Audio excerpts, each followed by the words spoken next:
E aí pessoal, sejam bem-vindos a mais um vídeo e hoje vamos dar início a como fazer um joguinho no estilo desse daqui que eu fiz. Eu fiz esse jogo inteiro, até desenhei as coisas em JavaScript. Então o jogo é o seguinte, você clica, né, naquela tela jogar e aí você tem esse bonequinho e vários bloquinhos sendo colocados na tela aleatoriamente. Quando você acerta algum bloco, você perde e aparece o seu score aqui.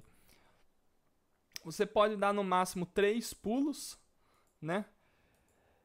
De uma vez, e quando você cai no chão, você volta a dar os 3 pulos, como vocês estão vendo ali no canto superior direito da tela. Cada vez que você pula um bloquinho, você soma um no score. Bom, é um jogo assim relativamente simples, mas tem muito conceito aqui bacana, muita coisa que a gente consegue aprender. Então vamos ver como que a gente faz um joguinho desse. É bem viciante, cara. Bom, hoje a gente vai aprender a como fazer, né, a engine, assim, o como fazer uma engine realmente de um jogo. Então a gente vai começar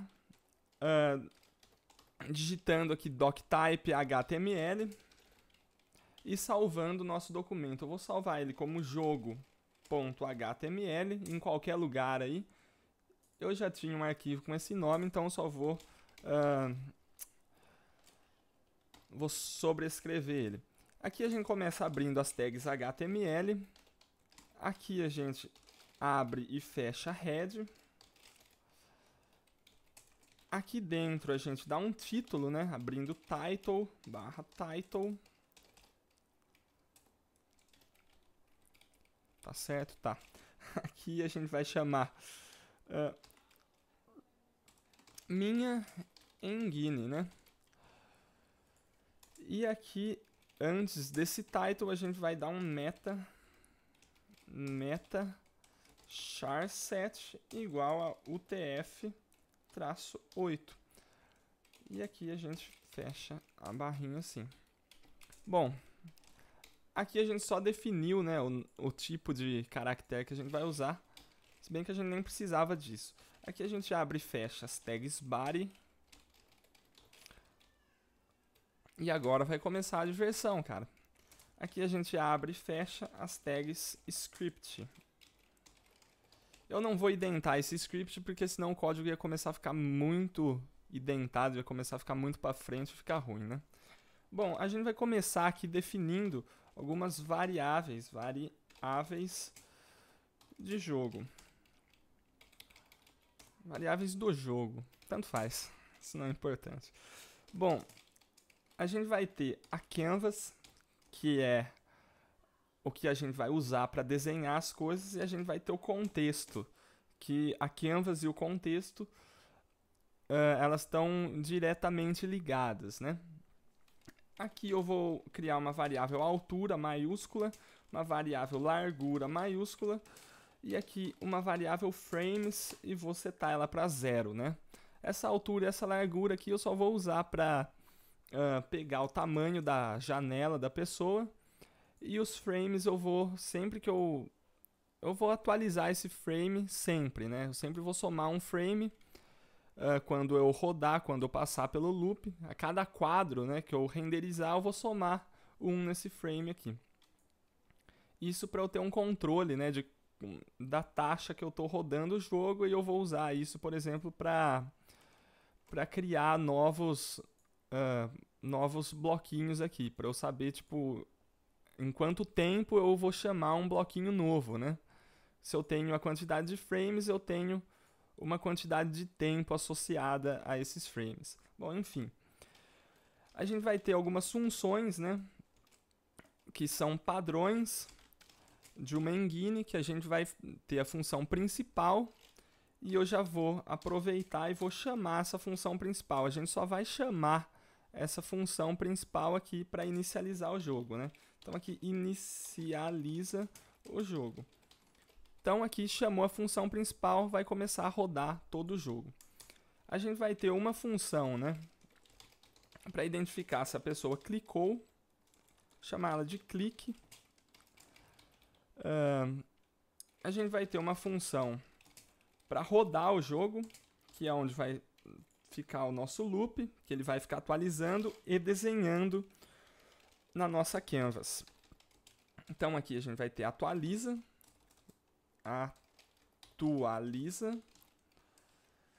abre e fecha, que aqui é onde a gente vai atualizar o status do nosso personagem, a gente vai atualizar o status da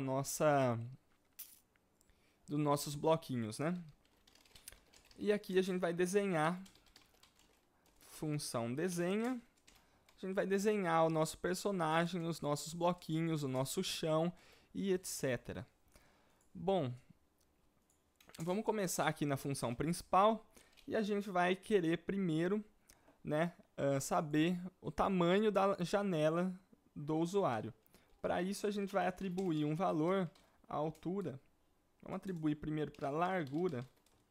Vamos atribuir para os dois, na verdade. A altura igual window.inner_height. Isso daqui vai devolver para a gente o tamanho da altura, né, da janela do usuário. E aqui, largura recebe o window.inner_width. Pronto. E agora a gente vai ver se essa largura aqui, né, se largura é maior ou igual que 500 pixels. Por exemplo, a gente vai forçar essa largura e essa altura ter um valor fixo. Largura vai ser igual a 600 e altura é igual a 600. 600 porque é um tamanho que eu gosto, assim, eu acho bom para uma janela de jogo. Então, por exemplo, se essa janela tiver 500, a gente atribui esses valores aqui. Se não, ela só vai valer o valor máximo, né, o tamanho da janela que a pessoa abriu aqui. Bom, quando eu fiz o tutorial do Pong, vocês lembram que eu criei lá no nosso body, eu criei a tag canvas. Aqui a gente vai fazer um pouco diferente, né? A gente vai criar canvas usando JavaScript. Então, canvas recebe document.create element. E aqui a gente abre e fecha canvas.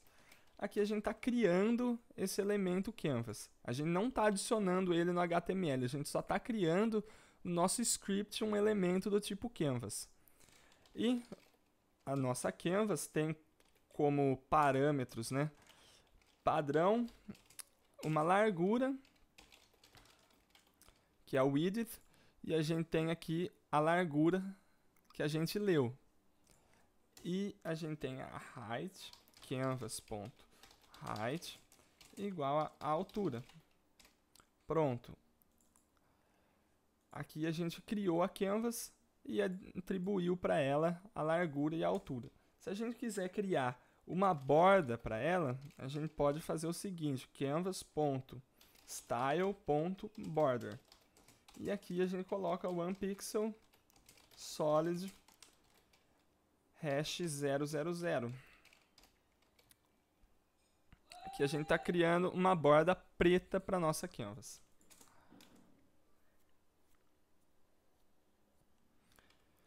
Bom, antes da gente adicionar a canvas no nosso HTML, a gente vai editar, a gente vai colocar ela no centro, né, da nossa página, usando aqui a tag style no nosso head. /style. E aqui todo elemento do tipo canvas, a gente vai setar a posição dela para absolute. A gente vai colocar top 0 pixels, bottom 0 pixels. Errei ali, mas eu arrumo. Left 0 pixels. Eita. E right 0 pixels. E desgraça. E aqui a gente vai setar a margem dela para alto. Assim a gente centraliza a canvas no centro. Centraliza no centro é boa, né? A gente centraliza a nossa canvas no HTML. A gente tem que adicionar agora a canvas no HTML da seguinte forma. Document.body .append child. E aqui canvas sem as aspas, né? Porque aqui a gente está adicionando a nossa variável canvas no corpo do nosso HTML. Tá. Antes disso, é interessante a gente definir o contexto, né? Que a gente criou aqui a nossa variável context e a gente vai fazer ctx igual a canvas, na verdade, .get context. E aqui a gente vai chamar ele de 2D. Tudo que a gente desenhar nesse contexto vai ser elementos 2D, né? A gente consegue desenhar retângulos, desenhar círculos, imagens e etc. Beleza, a gente criou a canvas, adicionou ela no HTML, centralizou ela na página. Falta uma coisa ainda, que é verificar se a pessoa clicou. Como a gente faz isso? A gente adiciona um event listener para o nosso documento. Da seguinte forma, document.add event listener, e aqui a gente vai chamar mouse down, que esse mouse down quer dizer um clique, né? Sempre que esse evento aqui ocorrer, que no caso é um clique, a gente vai executar a função clique, que foi criada ali em cima. Clique. E esse mouse down vai ser passado como parâmetro aqui para a nossa função clique.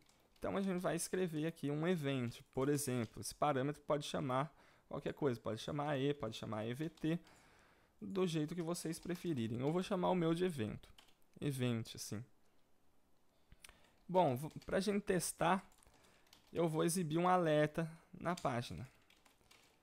E vou exibir a mensagem clicou aqui.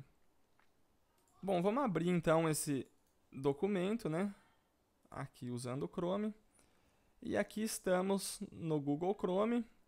Uma canvas aqui com uma borda preta no centro da tela. E quando a gente clica, ela exibe a mensagem clicou. Sinal que a gente não tem erros, né? Sinal que até agora está tudo certo. Vamos verificar se não tem erro. Nenhum erro até o momento. Bom, a próxima coisa que a gente vai ter que fazer é criar a função roda. Na verdade, a gente vai chamar essa função roda aqui na função principal, que vai ser o loop do nosso jogo. Na função roda, o que a gente vai fazer é atualizar o jogo e a gente vai desenhar. A gente vai atualizar e desenhar sempre, né? Como a gente faz para isso daqui ficar em loop infinito? E de uma maneira bonita, né? De um jeito elegante. A gente vai dar um request animation frame. No Pong eu tinha feito com setInterval, que é uma função obsoleta, né? Ela não é tão boa quanto a request animation frame, por conta da request animation frame gastar menos processamento e a gente ter animações melhores com ela. Então a gente vai dar um request animation frame na função roda. Então ela vai chamar a função roda direto, né? Ela vai ficar rodando isso daqui sempre. Ela vai atualizar e vai desenhar. Certo? Quando a gente atualizar, o que a gente quer? A gente quer somar um nos nossos frames. Lembra que a gente estava aqui? Frame 0. Aqui, dentro dessa função atualiza, a gente vai atualizar, por exemplo, o status do nosso personagem. A gente vai atualizar os obstáculos do jogo. E na função desenha, a gente vai desenhar as coisas depois que a gente atualizar, certo? A gente vai primeiro atualizar, depois a gente vai desenhar. Isso graças a essa função aqui. Para a gente desenhar, vamos ver se está tudo funcionando. ctx.fillStyle. Eu quero pintar o fundo, né, da canvas de azul. Então eu venho 0, 0 aqui, que eu estou pegando x0, y0, sempre ao contrário, né? Sempre do topo superior esquerdo. Topo superior, eu tenho uma mania de falar isso, cara. A gente vai pegar aqui no canto superior esquerdo e a gente vai descer até o canto inferior direito, certo? Então aqui a gente vai de 0, 0 até largura e a altura aqui. A gente vai daqui até aqui na nossa canvas. Na verdade não, né? Aqui um fio rect. Eu tô adiantado aqui, eu tô pensando antes. A gente tem que atribuir um estilo. Agora sim, fio style. E aqui a gente vai colocar essa corzinha aqui, que por sorte estava salva aqui no meu teclado. 50 BFF, que é um tom de azul. Vamos ver se funcionou. Creio eu que funcionou. Então aqui estamos, nossa canvas desenhada. A gente consegue identificar os cliques. E se você digitar aqui, se apertar um F12, se você digitar frames aqui no console, você digita frames, você vai ver que ele está sempre somando, sinal que o nosso loop também está funcionando. Bom, pessoal, por esse vídeo é só. Espero que vocês tenham gostado. Se vocês gostaram, deixem aí um like, deixem um comentário também com alguma dúvida, qualquer coisa assim. E se você quiser me ajudar, tem um link aí na descrição do PayPal. Me doe qualquer quantia que vai me ajudar muito, demorou? Então é isso aí, falou, valeu e até o próximo vídeo.